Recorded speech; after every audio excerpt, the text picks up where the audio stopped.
산 꼭대기에서의 하룻밤. 할아버지와 나는 인디언식으로 생각했다. 나중에 사람들은 나더러 너무 단순하다는 말들을 했다. 그럴지도 모른다. 하지만 나는 그때마다 할아버지가 말에 대해 이야기하시던 것들을 떠올렸다. 단순한 것이라면 그것은 아무 문제도 아니었다. 단순하다는 것은 좋은 것이기도 했기 때문이다. 할아버지는 단순하기 때문에 내가 언제나 잘 해낼 것이라고 하셨다. 실제로도 그랬다. 예를 들면 어느 날 도해지에서 온 사람들이 우리 산을 찾아왔을 때 그랬던 것처럼 말이다. 할아버지는 반이 스코틀랜드계 혈통이었지만 자신을 인디언으로 여기고 있었다. 그런 예는 다른 사람들한테서 찾을 수 있었다. 저 위대한 붉은 독수리의 빌 웨더포드, 맥질벌리 황제, 맥킨토시 같은 사람들이 모두 그랬다.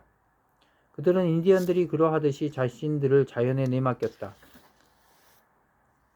자연을 정복하거나 이용하려 들지 않고 자연과 더불어 살아간 것이다. 그래서 그들은 자신이 인디언이라고 생각하길 좋아했고 그 마음이 갈수록 커져서 마침내는 자신들을 백인으로 생각할 수 없게 되었다. 할아버지가 이런 이야기를 해주신 적이 있다. 인디언은 뭔가 팔고 싶은 물건이 있으면 그것을 백인의 발 곁에 놓는다. 백인이 전혀 갖고 싶어 하지 않으면 인디언은 그 물건을 집어들고 말없이 가버린다. 이것을 이해하지 못하는 백인들은 그것을 인디언 선물이라고 부른다. 주었다가 도로 가져가는 선물이라는 뜻이다. 이것은 사실과 다르다. 인디언이 그 누군가에게 선물을 줄 때는 아무 형식도 차리지 않고 그저 상대방의 눈에 띄는 곳에 선물을 놓아두고 그냥 가버린다. 인디언은 우위의 표시로 손바닥을 펴서 들어 보인다. 아무 무기도 갖고 있지 않다는 뜻이다. 할아버지의 눈에는 충분히 자연의 이치에 맞는 이 행위가 백인들에게는 우스꽝스럽게 비치곤 했다. 백인들은 악수로 같은 뜻을 표현하지만 악수라는 것이 감칠 듯이 다정한 말을 입에 올리면서라도 악수라는 것은 감칠 듯이 다정한 말을 입에 올리면서도 친구라고 하는 상대가 혹시라도 소매 속에 총을 숨기고 있을까봐 그것을 떨어뜨리기 위해 흔들어대는 행위라는 게 할아버지의 주장이셨다. 할아버지는 악수를 좋아하지 않았다.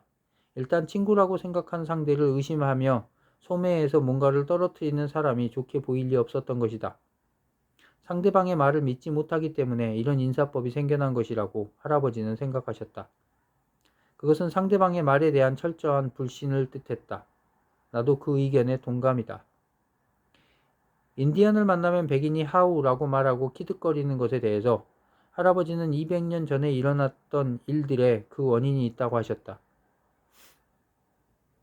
그 당시 인디언이 백인을 만나면 백인들은 언제나 하우, 어떤가 라고 묻는 것으로 시작했다. 기분이 어떤가 라든지 당신들 부족은 어떤가, 지내기는 어떤가, 혹시 당신이 있는 곳의 사냥감은 어떤가 하는 식으로 말이다. 그래서 인디언은 백인이 좋아하는 화제가 하우로 시작되는 것이라고 믿게 되었다. 그 때문에 인디언들은 백인을 만났을 때 예의를 갖추려고 하우라고만 말하고 그 버르장머리 없는 백인들의 직성이 풀릴 때까지 하우라고 말하도록 내버려 두면 된다고 생각했다.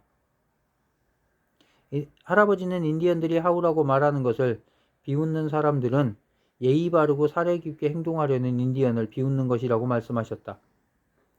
어느 날 할아버지와 내가 물건을 짊어지고 사거리 상점으로 나갔을 때 주인인 젠킨슨 씨는 도에이지에서 두 사람이 와 있다고 말했다. 그는 그 사람들이 채터누가에서 왔으며 기다란 검은 승용차를 몰고 왔다고 했다. 또 젠킨슨 씨는 두 사람이 할아버지를 만나고 싶어 한다고 전했다. 할아버지는 큰 모자그늘 밑에 젠킨슨 씨를 쳐다보았다. 밑에서 젠킨슨 씨를 쳐다보았다. 세무관리요? 아니요. 관리가 아니고 위스키 판매업을 하는 사람이라더군요. 당신이 훌륭한 위스키를 만든다는 소문을 들었다고 하면서 커다란 증류기를 제공하고 싶다고 했어요. 그러니 그 사람들과 손잡고 일하면 당신은 큰 부자가 될 수 있을 거요.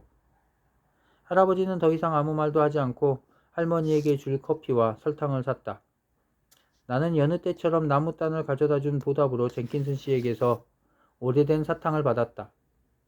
젠킨슨 씨는 할아버지의 대답을 듣고 싶어서 안절부절 못했다. 하지만 그는 할아버지를 잘 아는 터라 직접 물어보지는 않았다. 그 사람들은 금방 돌아오겠다고 했어요. 젠킨슨 씨가 말했다. 할아버지는 치즈를 약간 샀다. 나는 치즈를 좋아했기 때문에 기분이 무척 좋았다. 우리는 가게 밖으로 나왔지만 머뭇거리지 않고 곧바로 집으로 향했다. 할아버지는 빠른 속도로 걸으셨다. 덩군 열매를 딸 틈이 없었던 것은 물론이고 사탕도 할아버지 뒤에서 종종 걸음을 치며 따라가는 동안 먹어야 했다. 집에 도착한 할아버지는 할머니에게 도해지에서 온 남자들 이야기를 했다. 그리고 내게는 이렇게 부탁했다. 작은 나무야, 너는 여기 있거라. 나는 중류기가 있는 곳에 가서 나뭇가지를 더 덮어놓으마. 그 사람들이 오거든 내가 알 수 있게 신호를 하도록 하고. 할아버지는 골짜기 길로 올라가셨다. 나는 앞 베란다에 앉아서 도해지 사람들이 오는지 망을 보았다. 할아버지의 모습이 나무숲 사이로 채 사라지기도 전에 두 사람의 모습이 눈에 들어왔다. 나는 할머니에게 그 사실을 알렸다. 할머니와 나는 개 통로에 서서 그들이 산길을 올라 통나무 다리를 건너는 모습을 지켜보고 있었다. 이때 할머니는 내 뒤쪽에 서 계셨다. 두 사람은 정치가만큼 좋은 옷을 입고 있었다. 뚱뚱한 남자는 엷은 자주색 양복에 흰 넥타이를 하고 있었고 마른 사람은 흰 양복에 광택이 나는 검은 셔츠를 입고 있었다. 둘 다 가느다란 지프로 만든 엮은 도시풍 모자를 쓰고 있었다. 그들은 곧장 베란다 앞까지 왔지만 계단으로 올라오지는 않았다. 뚱뚱한 남자는 땀을 많이 흘리는 편이었다. 그가 할머니를 쳐다보며 소리쳤다. 이 집 영감님을 만났으면 합니다. 그는 몸 어딘가가 안 좋은 사람 같았다. 숨소리가 거칠었고 눈도 거의 보이지 않았다. 그의 두 눈은 불룩한 살덩이에 묻혀서 가늘게 찢어져 보였다. 할머니는 아무 대답도 하지 않았다. 나 역시 아무 말이 없자 뚱뚱한 남자는 말라깽이 동료를 돌아보며 말했다. 슬라크, 교활하다는 뜻이래요. 저 인디언 할멈은 영어를 모르는 모양이야. 뭔가 캥기는 사람처럼 슬리크 씨가 자기 어깨 너머로 뒤를 돌아보았다. 하지만 그의 뒤에는 아무도 없었다. 그는 높은 목소리를 가진 사람이었다. 할망구를 나는 이런 곳이 마음에 안 들어. 천크, 땅딸보라는 뜻. 산속에 너무 깊이 들어왔잖아. 여기서 나가는 게 좋겠어. 슬리크 씨의 코 밑에는 콧수염이 달려 있었다. 입 닥쳐. 천크 씨는 모자를 뒤로 젖혔다. 그의 머리에는 머리카락이 한 올도 없었다. 그는 의자에 앉아있는 내 쪽으로 머리를 돌렸다. 이 애는 혼혈이니 영어를 할 수 있을지 몰라. 얘 꼬마야, 영어를 할 줄 아니? 그런 것 같아요. 내 대답을 듣고 청크 씨가 슬리크 씨를 돌아보았다.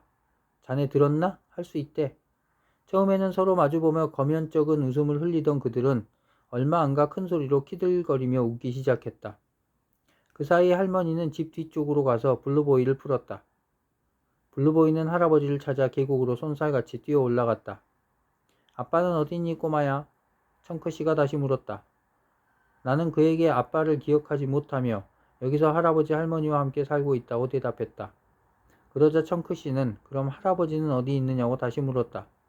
나는 집 뒤쪽의 산길을 가리켰다. 청크씨는 주머니를 뒤지더니 1달러짜리 은화를 꺼내 내게 내밀었다. 우리를 할아버지 있는 곳으로 데려다주면 이 돈을 주마 꼬마야. 그의 손가락에는 커다란 반지가 여러 개 끼워져 있었다. 나는 그가 부자여서 1달러쯤은 얼마든지 줄 수 있는 사람이란 걸 금방 알았다. 나는 그것을 받아서 주머니 속에 넣었다. 나도 셈을 할 줄 안다. 이 1달러를 할아버지와 나누더라도 기독교에게 사기당한 50센트를 고스란히 되찾을 수 있다. 그렇게 생각하니 기분이 무척 좋았다. 나는 그들을 데리고 산길을 올라갔다. 하지만 걷기 시작하자 증육이 있는 곳으로 그들을 데려가서는 안 된다는 생각이 들었다. 그래서 나는 산꼭대기로 가는 길로 그들을 데려갔다. 산 위로 올라가면서 나는 불안해지기 시작했다. 그 다음에 어떻게 해야 할지 아무 생각도 떠오르지 않았다. 그러나 천크 씨와 슬리크 씨는 기분이 꽤 좋은 것 같았다. 그들은 윗도리를 벗고 내 뒤에 한참 쳐져서 따라왔다. 두 사람 다 허리에 총을 차고 있었다. 슬리크 씨가 나에게 말을 걸었다. 꼬마야, 아빠에 대한 것은 기억나지 않는다고? 나는 걸음을 멈추고 전혀 기억나지 않는다고 대답했다. 그럼 넌 사생아인가 보구나. 그렇지 꼬마야? 나는 아마 그럴 거라고 대답했다. 아직 사전에서 B까지 진도를 나가지 않아서 사생아, BASTARD, 라는 말 뜻을 알지 못했는데도 말이다. 두 사람은 너무 심하게 웃는 바람에 기침까지 했다. 나도 덩달아 웃었다. 두 사람 다 무척 쾌활한 사람들인 것 같았다.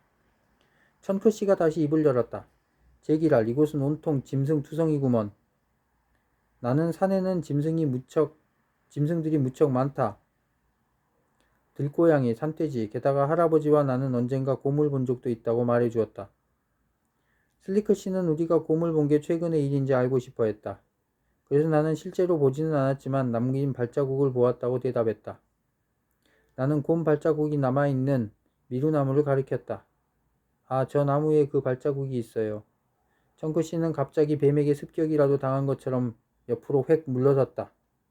그 바람에 그는 슬리크 씨와 부딪혔고 슬리크 씨는 엉덩방아를 찧었다. 슬리크 씨는 화가 났다. 망할 놈의 자식 청크, 산피탈로 굴러 떨어질 뻔했잖아.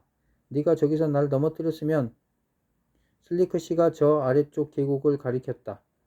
두 사람은 목을 쑥 빼고 나란히 아래를 내려다보았다. 저 멀리 아래쪽에 실처럼 가는 시냇물이 보였다. 하느님 맙소사, 도대체 얼마나 올라온 거야? 진장 떨어지면 뼈도 못 추리겠군. 나는 청크 씨에게 우리가 얼마나 높은 곳에 있는지 나도 모르지만 꽤 높을 거라고 말했다. 비록 그 전에 높다는 생각 같은 건 한 번도 해본 적이 없었지만 말이다. 높이 올라갈수록 청크 씨와 슬리크 씨의 기침도 심해졌다. 그들은 점점 더 뒤처졌다. 한 번은 그들을 찾으러 도로 내려가 보니 그들은 흰참나무 아래에서 큰 대자로 뻗어 누워 있었다. 흰참나무 뿌리 근처에는 독담쟁이가 자라고 있었다. 두 사람은 그 한가운데 누워 있었다.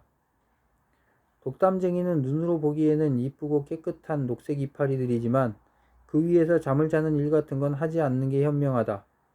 온몸이 지렁이가 기어가는 것처럼 부어오르고 따끔거리며 아픈 증세가 몇 개월씩 계속된다. 나는 그들에게 독담쟁이에 대해서 말하지 않았다. 어쨌든 엎질러진 물이라 굳이 이야기해서 그들의 기분을 상하게 하고 싶지 않았던 것이다. 그렇지 않아도 그들은 몸이 안 좋은 것 같았다. 내가 내려가려 하자 슬리크 씨가 머리를 들었다. 사생아 꼬마 잘 들어. 도대체 얼마를 더 가야 하냐. 청크 씨는 얼굴도 들지 않고 눈을 감은 채 독담쟁이 한가운데로 누워 있었다. 나는 이제 다 왔다고 대답했다. 나는 아까부터 계속 궁리했다. 할머니는 내가 산꼭대기로 온 걸 아시니까 할아버지를 뒤따라 보내실 것이다. 그러니까 산꼭대기에 도착하면 슬리크 씨와 천크 씨에게 할아버지가 곧 오실 테니까 앉아서 잠깐 기다리자고 말하자. 할아버지는 얼마 안 있어 오실 거야. 틀림없이 그럴 거야. 나는 모든 일이 잘 풀려나갈 것이며 어쨌든 그들을 할아버지에게 데려다 준 셈이니까 $1를 가질 수 있을 것이라고 생각했다. 나는 다시 산길을 오르기 시작했다.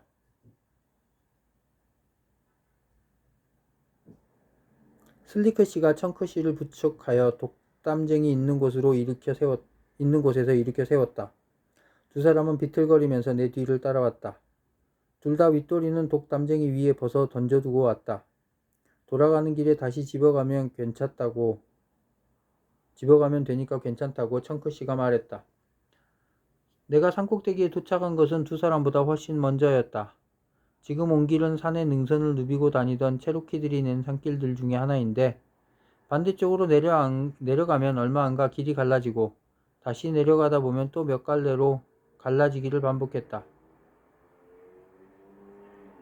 할아버지는 산속까지 그물망처럼 엮여있는 길을 모두 합치면 500리는 될 것이라고 했다.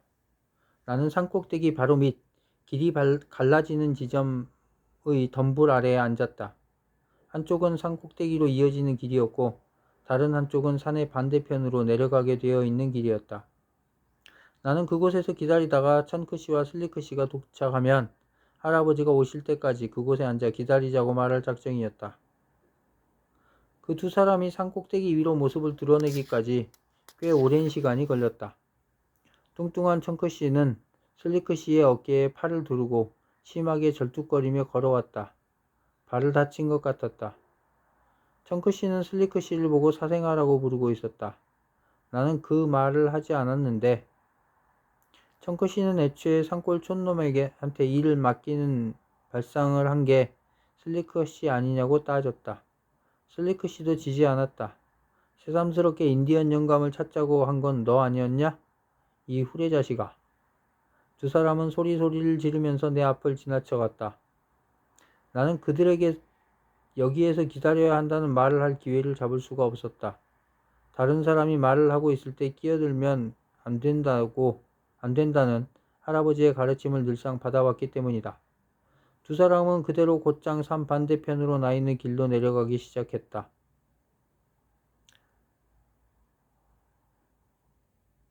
나는 그들의 뒷모습이 나무들 사이로 사라지는 것을 보고 있었다.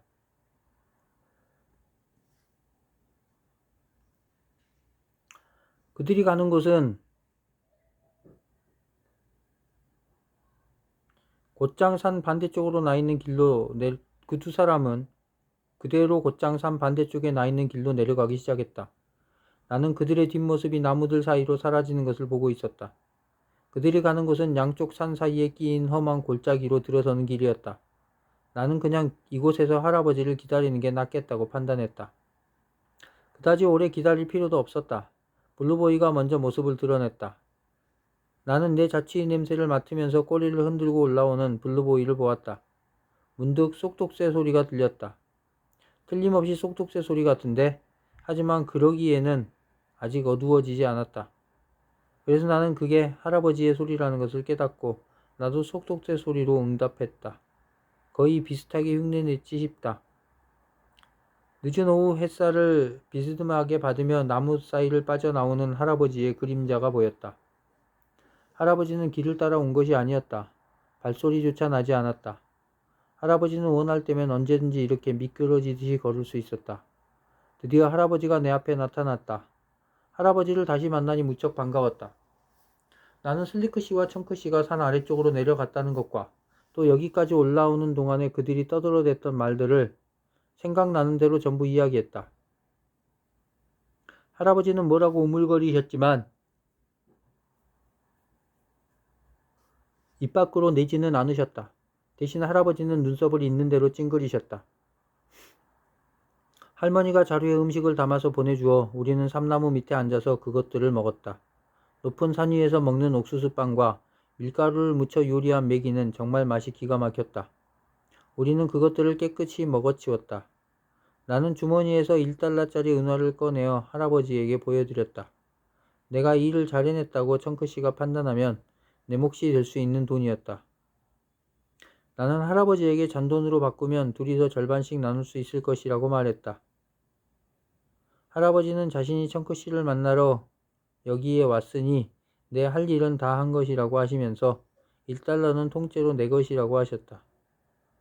나는 젠킨스 씨 가게에서 보았던 빨갛고 파란 무늬의 그 상자에 대해서 이야기했다. 내가 그 사탕 상자가 1달러는 넘지 않을 것 같다고 하자 할아버지도 그렇게 생각한다고 하셨다. 저 멀리 아래쪽에서 외침소리가 들렸다. 벼랑길 쪽에서 나는 소리였다. 천크 씨와 슬리크 씨 일을 깜빡 잊고 있었던 것이다.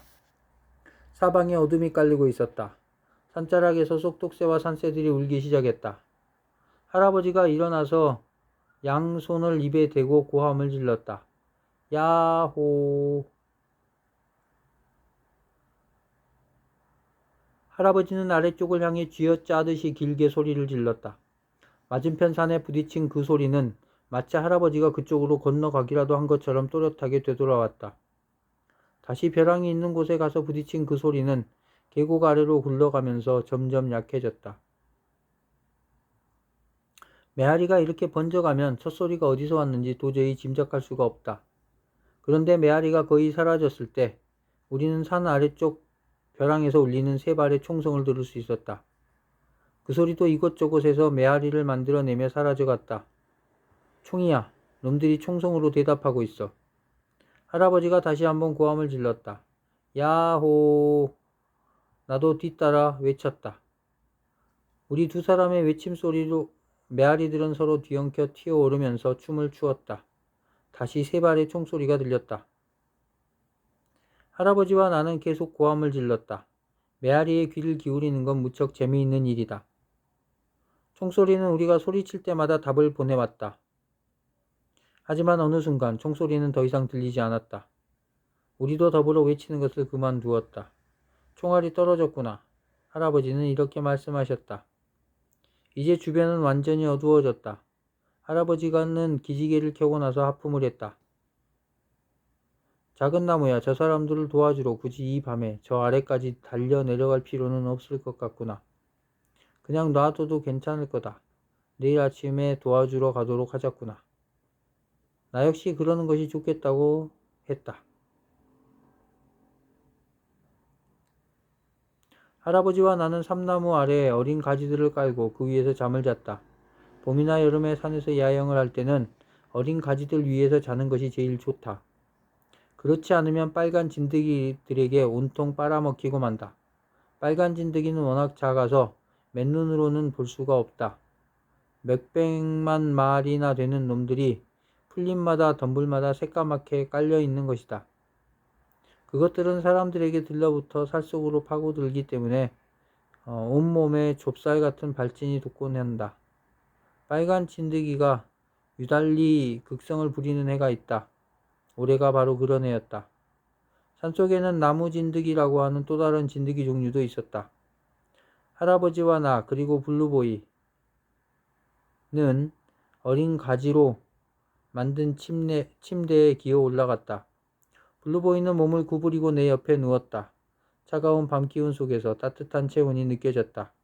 가지들은 부드럽게 쿨렁거렸다. 나는 졸음이 몰려와 하품을 하기 시작했다. 할아버지와 나는 머리맡에 깍지를 끼고 똑바로 누워서 달이 뜨는 것을 바라보았다. 동그랗고 노란 달이 저 먼 산 위로 미끄러지듯이 올라왔다. 오늘 밤에는 30리 앞까지도 볼 수 있겠다고 할아버지가 말씀하셨다. 분무기로 뿌려놓은 듯한 달빛 속에서 산들은 부드러운 곡선을 그리며 솟아있었고 깊은 그림자가 드리워진 골짜기는 진보라색으로 물들어 있었다. 저 멀리 우리 발밑에는 안개가 띠를 이루며 떠다녔다.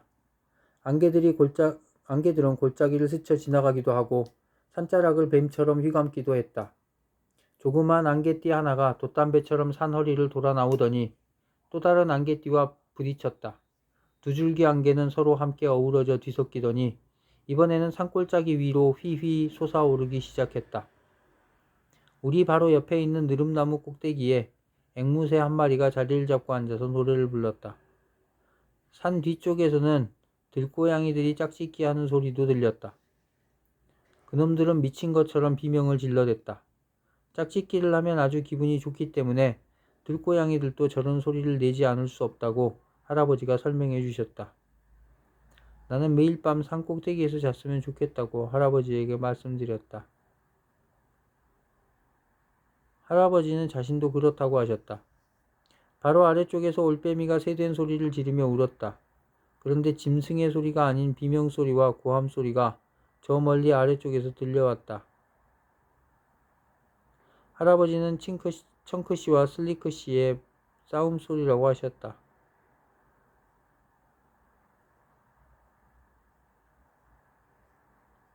그들이 조용히 하지 않으면 산 허리에 사는 새들과 짐승들이 무척 괴로울 거라고 하시면서 나는 달을 바라보다가 잠이 들었다. 우리는 첫 새벽에 눈을 떴다. 높은 산 위에서 바라본 새벽은 다른 무엇과도 비교할 수 없을 만큼 멋진 것이었다. 할아버지와 나, 블루보이까지 포함해서 우리 모두가 그 모습을 지켜보았다. 하늘은 밝은 회색빛을 띠고 있었고 숲에서는 새들이 일어나 새로운 하루를 맞이하기 위해 푸득거리고 날아다니며 수선을 떨었다. 우리 발 밑에는 까마득히 먼 곳까지 뿌연 안개바다가 펼쳐져 있었다. 산봉우리들은 그 위로 머리를 들이밀고 마치 자신들이 진짜 바다 위에 솟아오른 섬들인 것 같은 모습을 연출했다. 할아버지가 동쪽을 가리켰다. 봐라, 세상의 끝, 아스라이 보이는 산등성이 위로 거대한 붓으로 칠해놓은 듯한 분홍빛 줄이 드넓은 하늘 전체를 가로지르며 깔려 있었다. 아침 바람이 불어와 우리 얼굴을 때렸다. 이제 그 분홍빛 띠는 빨강, 노랑, 파랑 줄무늬로 변해갔다. 나와 할아버지는 그 색깔들이 무엇을 뜻하는지 알고 있었다. 아침이 탄생하고 있는 중이었다. 멀리 있는 산등성이가 불이 난 것처럼 눈부시게 빛나는가 싶더니 어느새 해가 숲 위로 머리를 내밀었다. 해는 발밑에 자욱이 깔린 안개바다를 넘실거리는 분홍빛 바다로 바꾸었다. 햇빛이 할아버지와 내 얼굴을 때렸다. 온 세상이 불타는 것처럼 벌게졌다. 할아버지는 항상 그래왔다고 하시면서 모자를 벗으셨다. 우리는 그 광경을 한참 동안 바라보고 서 있었다.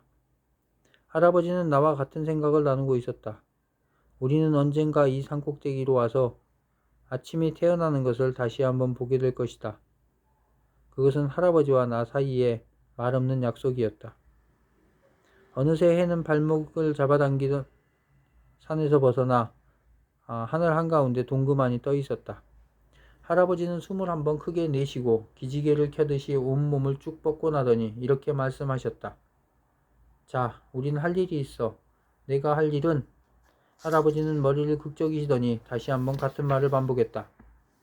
내가 할 일은 뭐냐 하면 먼저 집으로 가서 할머니에게 우리가 이곳에 좀 더 있게 될 것 같다고 전하는 거다. 그리고 너와 내가 먹을 걸 요리해서 종이봉지에 담아달라고 하고 저 도해지 사람들이 먹을 만한 건 따로 조리해서 마대자루에 담아달라고 해라. 종이봉지와 마대자루. 잊어버리지 않겠지? 나는 구분할 수 있다고 말하고 집을 향해 걸음을 떼놓기 시작했다. 그때 할아버지가 나를 다시 불러 세우면서 뭔가 재미있는 생각이 떠오른 것처럼 실실 웃으셨다.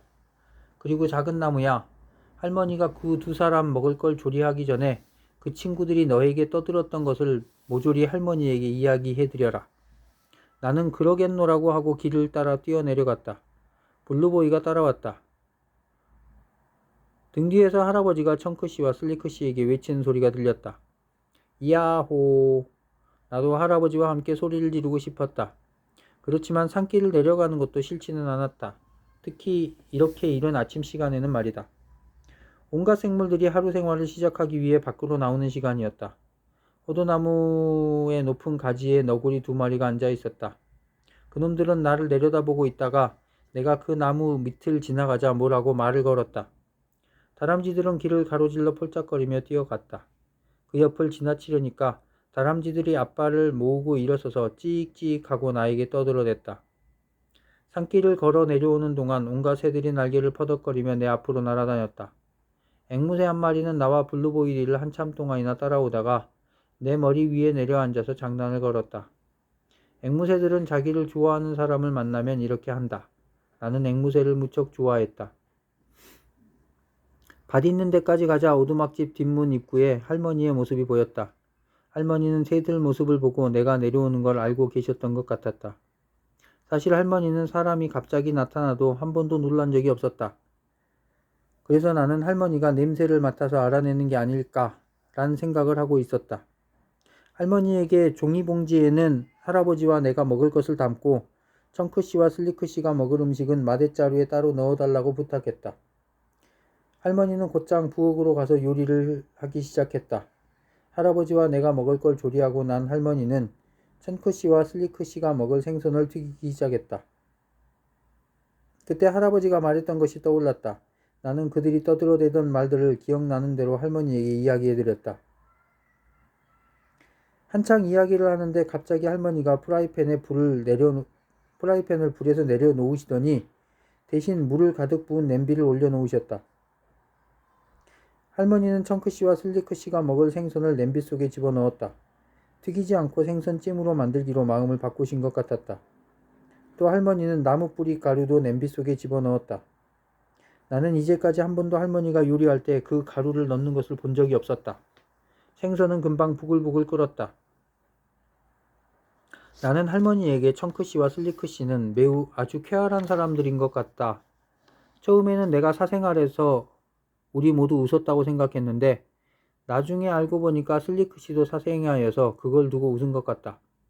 청크씨가 슬리크씨를 그렇게 부른 걸로 봐서 그건 확실하다고 말씀드렸다. 할머니가 나무 뿌리 가루를 다시 한번 집어 냄비 속에 넣었다.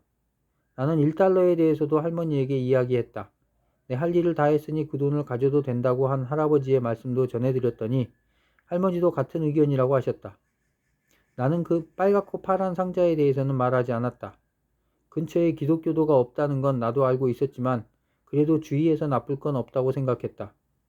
할머니는 김이 자욱히 오를 때까지 생선을 끓였다. 할머니는 눈물을 줄줄 흘렸고 코까지 연방 풀어대셨다.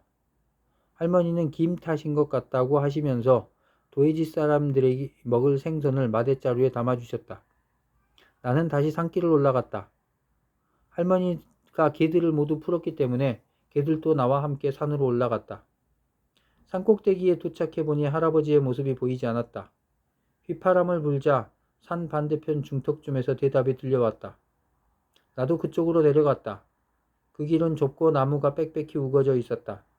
한참 길을 따라 내려가니 할아버지의 모습이 보였다. 할아버지는 이제 두 사람이 벼랑길을 거의 다 올라왔을 것이라고 하시면서 두 사람이 할아버지의 고함 소리에 상당히 규칙적으로 대답하는 걸로 봐서 얼마 안 있으면 모습을 나타낼 것이라고 하셨다. 할아버지는 내 손에 든 생선이 든 자루를 받아 나뭇가지에 매달았다. 길 바로 위라서 그 사람들도 금방 찾을 수 있을 터였다. 길을 약간 도로 올라와서 작은 감나무 숲에 자리를 잡은 할아버지와 나는 점심을 먹기 위해 봉지를 열었다. 해는 이제 머리 꼭대기 바로 위에 솟아 있었다. 할아버지는 우리가 옥수수빵과 생선을 먹는 동안 개들은 엎드려 있게 했다. 할아버지는 소리를 듣고 찾아오려면 어느 쪽에서 방향을 잡아야 할지 천크 씨와 슬리크 씨를 이해시키는데 꽤 애를 먹었지만 이제 드디어 그 사람들이 제대로 찾아오고 있다고 하셨다. 그러자 두 사람의 모습이 시야에 들어왔다. 내가 그 사람들을 잘 알지 못했다면 틀림없이 그들을 알아보지 못했을 것이다. 셔츠는 갈갈이 찢어지고 팔과 얼굴은 찢기고 긁힌 상처 투성이었다. 마치 들장미 덤불 사이를 뚫고 지나온 사람들 같았다. 얼굴 전체가 온통 벌겋게 부어오른 건 왜 그런지 도무지 알 수가 없다고 할아버지가 속삭이셨다. 나는 그들이 그렇게 된 건 틀림없이 어제 독담쟁이 위에 들어 누운 것 때문일 것이. 그들이 그렇게 된 건 틀림없이 어제 독담쟁이 위에 들어 누운 것 때문일 것이다. 하지만 그건 내 탓이 아니었기 때문에 나는 아무 말도 하지 않았다. 천크 씨는 한쪽 발에 신발을 신고 있지 않았다. 두 사람은 어깨를 축 늘어뜨린 채 휘청거리며 걸어 올라왔다. 길 위에 마대자루가 매달려 있는 것을 본 그들은 그것을 끌렀다. 그들은 길바닥에 주저앉아 할머니가 보낸 생선을 허겁지겁 먹어치우기 시작했다. 그 와중에도 서로 상대방이 더 많이 먹었다고 하면서 다투길 그치지 않았다. 우리가 앉은 자리에서 그들 소리가 또렷이 들렸다. 식사를 마치고 나자 두 사람은 그늘진 길바닥에 들어 누워버렸다. 나는 할아버지가 그곳으로 내려가 그들을 일으켜 세울 걸로 생각했는데 왠지 그렇게 하시지 않았다. 우리는 그대로 앉아서 그들의 모습을 지켜보고 있었다. 할아버지는 그들이 쉬었다 가게 잠시 놔두는 게 좋겠다고 말씀하셨다. 그러나 그들의 휴식은 얼마 가지 않아 끝이 났다. 천크 씨가 벌떡 일어났다. 몸을 구부린 채 배를 움켜잡고 있는 그의 모습이 나무 사이로 보였다. 그는 길 옆 풀숲으로 뛰어들더니 바지를 끌어내렸다. 쭈그리고 앉은 그의 입에서 비명소리가 흘러나왔다. 아이고 젠장, 뱃속이 다 뒤집히는 것 같구나. 슬리크 씨도 휴식을 끝내고 풀숲으로 달려들어가 신음소리를 내기 시작했다. 그렇게 두 사람은 신음하고 소리를 지르고 땅 위를 굴러다녔다. 한참 만에 덤불에서 기어나온 두 사람은 다시 길바닥에 드러눕고 말았다. 하지만 그다지 오래 가지 않아 그들은 다시 벌떡 일어났고 풀숲으로 뛰어 들어가는 일을 반복해야 했다. 그들이 어찌나 시끄럽게 나리를 쳐대든지 개들이 그르렁거리며 흥분하기 시작했다. 할아버지가 개들을 달랬다. 내가 할아버지에게 그 사람들이 독담쟁이 위에 쭈그리고 앉아 있는 것 같다고 하자 할아버지도 그런 것 같다고 하셨다. 그래서 내가 또 독담쟁이 이파리로 밑을 닦는 것 같다고 말했더니 할아버지도 정말 그런 것 같다고 하셨다. 한 번은 풀숲으로 뛰어들어간 슬리크 씨가 바지를 제때 내리지 못했다.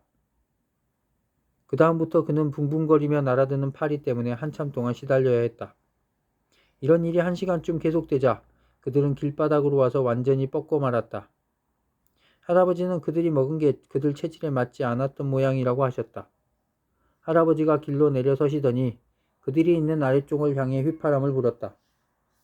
팔꿈치와 무릎만으로 간신히 몸을 지탱하고 일어선 그들이 할아버지와 내가 있는 쪽으로 올려다보았다. 아니, 더 정확하게 말하면 우리를 보는 것 같았다고 해야 할 것이다. 눈꺼풀이 퉁퉁 부어 있어서 눈이 보이지 않았던 것이다. 잠깐 기다려요. 천크 씨가 비명을 질렀다. 슬리크 씨도 세된 소리를 냈다. 제발 거기 있어요. 겨우겨우 몸을 지탱하고 일어선 두 사람은 휘청거리며 올라오기 시작했다. 할아버지와 나는 다시 산 꼭대기까지 올라갔다. 뒤를 돌아보니 그들은 절뚝거리며 우리 뒤를 따라오고 있었다.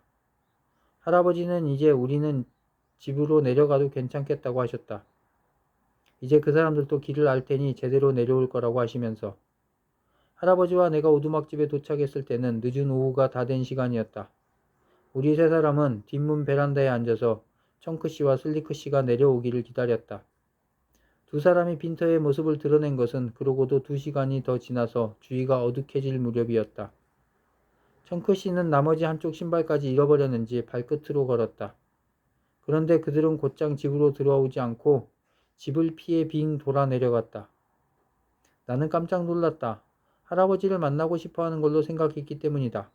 그런데 그들은 마음을 바꾼 모양이었다. 할아버지에게 1달러를 가져도 괜찮을지 물어보았더니 내 할 일을 다 했으니 괜찮다. 그 사람들이 마음을 바꾼 건 내 탓이 아니라고 하셨다. 맞는 말씀이었다. 나는 오두막집을 돌아 나와 그들 뒤를 뒤따라갔다. 그 사람들은 통나무 다리를 건너고 있었다. 나는 두 사람을 향해 손을 흔들며 소리쳤다. 잘 가세요, 청크씨. 잘 가세요, 슬리크씨. 청크씨 1달러 고마워요. 청크가 뒤를 돌아보더니 내게 주먹을 흔들었다. 그 순간 그는 통나무 다리에서 미끄러져 개울 아래로 굴러 떨어졌다. 발이 미끄러지면서 청크씨가 슬리크씨를 붙잡는 바람에 슬리크씨까지 떨어질 뻔했지만 다행히 슬리크씨는 균형을 유지하면서 잽싸게 통나무 다리를 건넜다. 슬리크씨가 청크씨에게 이 매춘부 자식아 라고 욕을 했다. 간신히 개울가로 기어오른 청크씨도 채터누가로 가면 정말로 그렇게만 된다면 반드시 슬리크씨를 죽이고 말겠다고 맞받았다. 나는 두 사람 사이가 어째서 그렇게 나빠졌는지 알 수가 없었다. 드디어 산골짜기 아래로 내려간 그들은 자취를 감추었다. 할머니가 개들을 보내 그 사람들 뒤를 쫓는 것이 좋겠다고 하셨지만 할아버지는 그 사람들이 완전히 지쳐있기 때문에 별 문제 없을 거라며 괜찮다고 말리셨다. 할아버지는 그 두 사람이 그 지경이 된 건 할아버지와 내가 자신들의 위스키 장사를 도와주리라고 잘못 생각했기 때문이라고 하셨다. 나도 같은 생각이었다. 그 사람들 덕분에 할아버지와 나는 만 이틀이나 되는 소중한 시간을 빼앗겨 버렸다. 그렇지만 나한테는 1달러가 남았다. 나는 다시 한번 동업자로서 그 1달러를 기꺼이 나눌 용의가 있다고 할아버지에게 조심스럽게 제안했지만 할아버지는 거절하셨다. 그 1달러는 위스키 장사와는 별개로 번 것이라는 게 그 이유였다. 할아버지는 모든 걸 고려해 봤을 때 일에 비해 그다지 나쁜 돈벌이는 아니라고 하셨다. 사실 그랬다.